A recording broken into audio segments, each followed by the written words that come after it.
If you could be any glyph, which would you be and why? I would go for the N hyphen because it seems to me it is very versatile because it's used in punctuation, but as well it's used in lists. I think probably I would be the plus glyph. I think it always means more and better, and things are better in pairs, so.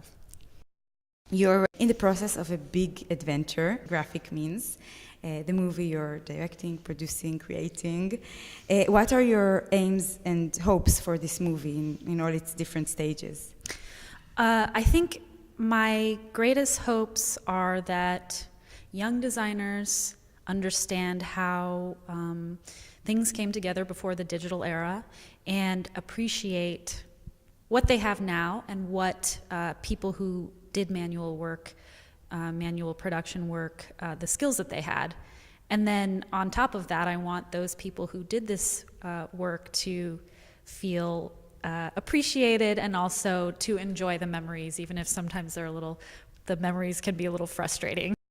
You are publishing hiking guides? First of all, I'm interested in knowing why, and second, I would be interested in getting your designer input about this. This started during my MA work at Central St. Martin's, and I wanted to create a walking guide that actually reflected the space of the walk. Most guides these days are created with templates. You know, you have a series of books for various locations, and I get that has to do with just creating a more affordable and quickly updated guides, but they really often feel so counterintuitive to the space that they're supposedly representing. So my first guide was for a walk in Kent, and it looked at everything from history.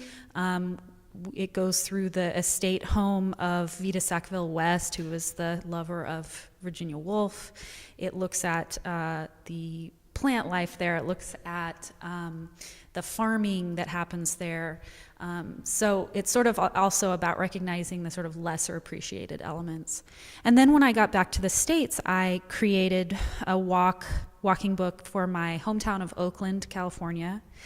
And then later I did a walking book for Portland, Oregon. That is all the concept there was to create a book that offered walks based on who you were walking with. So if you were walking with your grandpa, you might want a walk that was a little easier terrain and maybe places to stop and rest. If you're walking with your little child, maybe there were places to play. And if you're walking with your best friend, maybe somewhere where you could really walk for a long time and really get into a deep conversation and things like that. And each hike had little activities to do with your partner.